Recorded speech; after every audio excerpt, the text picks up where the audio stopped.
Salut, c'est Jean-Yves, votre spécialiste de la mémorisation et de la concentration depuis 2011, auteur également du livre Une mémoire extraordinaire, mais boostez votre mémoire aussi, Napoléon joue de la cornemuse dans un bus et plein d'autres que vous pourrez trouver ici.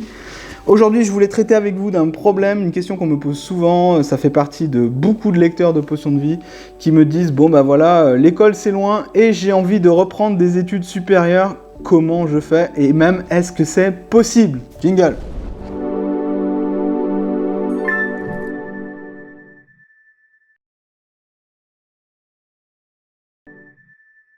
Alors, est-ce que c'est possible de reprendre des études supérieures? Est-ce que c'est une bonne idée quand l'école c'est déjà loin, qu'on a envie de changer de métier, de changer de vie, d'apprendre même un nouveau métier, de devenir artisan, bref, de se remettre dans le bain de l'apprentissage quand c'est déjà loin? La réponse est c'est une bonne idée. Bien sûr, c'est une bonne idée.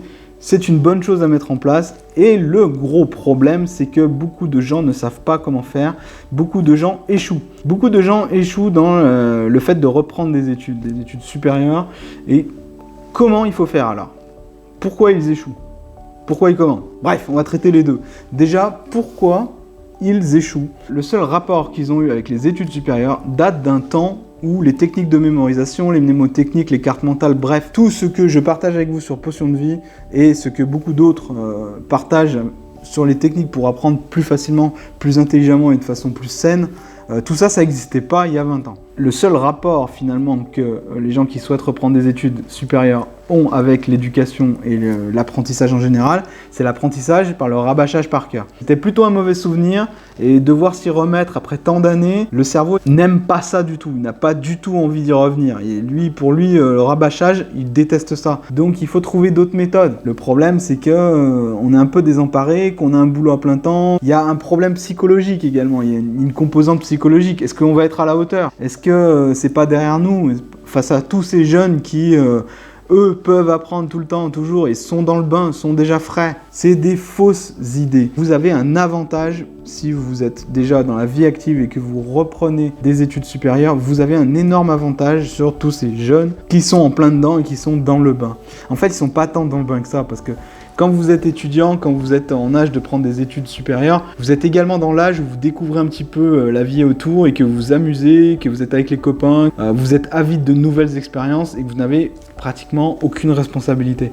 Donc vous, en tant qu'adulte qui a déjà une vie active, vous êtes beaucoup plus sensible à ça, vous êtes beaucoup plus mature également, vous savez, vous connaissez un peu plus de choses sur le monde, votre pratique, la pratique de votre métier vous a apporté beaucoup plus de choses sur le monde, donc apprendre des choses, pour reprendre dans les études supérieures, vous allez avoir beaucoup plus de points de repère. Ne vous laissez pas intimider par un environnement qui serait fait que de jeunes autour de vous.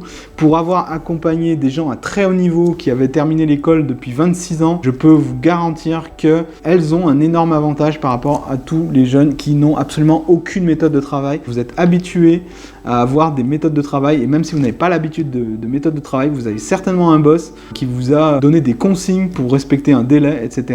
Vous savez le faire. Vous avez beaucoup plus de chances d'y arriver. Donc déjà, première chose, c'est ça. Ensuite, il faut absolument que vous évitiez tout ce qui est rabâchage, tout ce qui est apprendre par cœur, tout ce qui est je répète jusqu'à ce que je le sache. Parce que votre cerveau, il va pas avoir envie, il va être beaucoup plus réfractaire à ça que quand vous êtes jeune, où finalement c'est la seule chose que vous avez connue. N'utilisez pas du rabâchage, utilisez de l'apprentissage intelligent. Vous pouvez télécharger mon guide Une mémoire en 5 étapes. Il est gratuit. Il est ici, vous pourrez le trouver, la fiche qui apparaît là. Vous pouvez le télécharger en me laissant votre adresse email.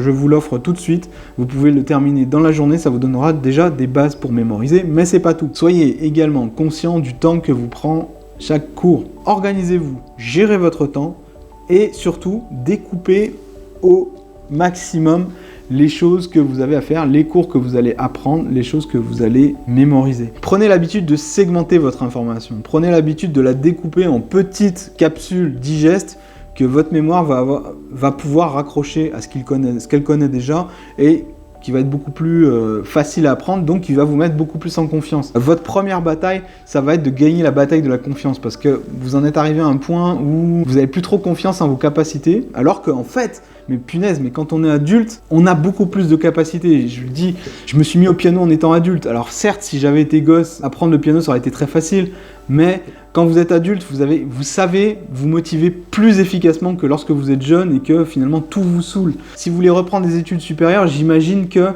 y a un projet derrière. Appuyez-vous sur ce projet. Tous les matins, dites-vous, mais comment, pourquoi je fais ça? Revisualisez pourquoi vous voulez faire ça, revisualisez le résultat que vous souhaitez obtenir. Projetez-vous quelque part un petit peu en avant, remotivez-vous comme ça. Vous avez beaucoup plus d'expérience. Vous savez que vous voulez arriver à un résultat, alors que les étudiants, eux, ils subissent finalement les choses. Vous prenez les choses. Remotivez-vous en utilisant les fondamentaux, c'est-à-dire quel est le sens de ce que vous faites. Faites une reconquête de votre confiance en rendant l'information la plus digeste possible, en la segmentant, en la découpant. Et je vous garantis que reprendre les études supérieures, même si ça peut vous sembler un petit peu difficile au moment où je vous parle, si vous suivez mes conseils, je vous garantis que le temps va très vite jouer en votre faveur. C'était Jean-Yves. Si vous avez d'autres questions, je suis dans vos commentaires. Si vous avez envie de savoir comment reprendre des études supérieures, si vous voulez d'autres conseils, vous pouvez m'écrire dans les commentaires, je vous répondrai, m'écrire un email également. Je vous dis à bientôt pour une prochaine vidéo. Salut!